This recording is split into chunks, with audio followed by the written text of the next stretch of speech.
কাজে এই আওয়ামী লীগকে পুনর্বাসন করার জন্য, এই খোয়ারে ঢুকে ডিম নেওয়ার জন্য যা করা দরকার ভারত তাই করবে।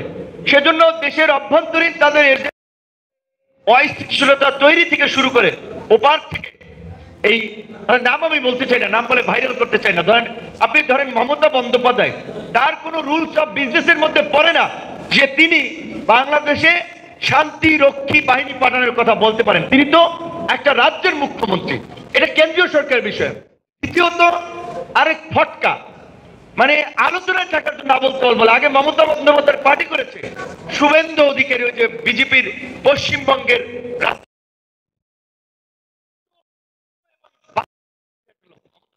পার্টি বলছে, কিন্তু এখন তিনি আলোচনায় থাকার জন্য বাংলাদেশে কিছু হলেই হিন্দু বিজেপির রাজনীতির পলিসি, যেটা টুলস, সেটা খেলে যে বাংলাদেশে হিন্দুরা অনিরাপদ, তাদের উপরে নির্যাতন হচ্ছে, নিপীড়ন হচ্ছে।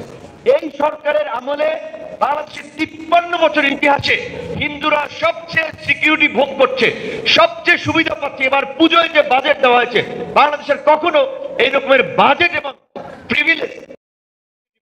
বিএনপির লোকেদেরকে একটা জিনিস ধন্যবাদ জানাবো আমি এই ক্ষেত্রে, চাঁদাবাজি দমন করতে না পারলে বা সেগুলো আলাদা বিষয়, কিন্তু এই হিন্দুদের পূজায় বিএনপির ভারপ্রাপ্ত চেয়ারম্যান নির্দেশনা ছিল, সেটা বিএনপির ছাত্র দল, যুব দল, মূল দল এই মণ্ডপে মণ্ডপে টিম করে তারা কাজ করেছে পুলিশের সাথে, আমাদের লোকেরাও করেছে, কিন্তু অবশ্যই বিএনপি এখানে একটা বড় ভূমিকা পালন করেছে, তাদেরকে ধন্যবাদ দিতে হয়।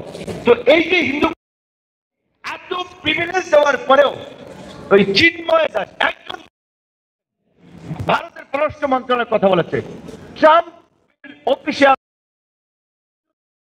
টুইটার নির্বাচন বলে প্রচুর, সেখান থেকে টুইট করেছে এবং প্রো হিন্দু যারা ট্রাম্পের পক্ষে ক্যাম্পেইন করছে তাদেরকে দিয়ে পুরো ওয়ার্ল্ড ওয়াইড বাংলাদেশের সংখ্যালঘু নির্যাতন হচ্ছে, এটা একটা প্রোপাগান্ডা ছড়াচ্ছে। বিপরীত দিকে আমাদের দেশের গণমাধ্যম, সিভিল সোসাইটি, রাজনীতিবিদ, আমরা কি কালেকটিভলি তাদের এই প্রোপাগান্ডার বিরুদ্ধে জবাব দিতে পারছি? আমাদের তথ্য মন্ত্রণালয় এখন, আপনি দেশের মধ্যে বাংলায় বক্তব্য দিতে হবে না, দেশের মধ্যে ওয়ার্ল্ড ওয়াইড তাদের ক্যাম্পেইন থেকে আওয়ামী লীগ যে প্রোপাগান্ডা এবং এই আপনার ইন্ডিয়ান মিডিয়া এটা তো ইস্টাবলিশ হয়ে যাচ্ছে, কিন্তু এগুলো নিয়ে কোনো প্ল্যান পরিকল্পনা আমরা দেখতে পাচ্ছি না।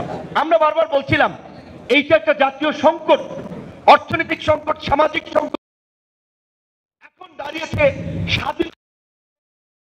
এই সংকট মোকাবেলায় জাতীয় ঐক্যের ডাক দেন, সবাই মুখে মুখে জাতীয় ঐক্যের কথা বলছে, কিন্তু বাস্তবায়নের পথে হাঁটছে না। সব দল যার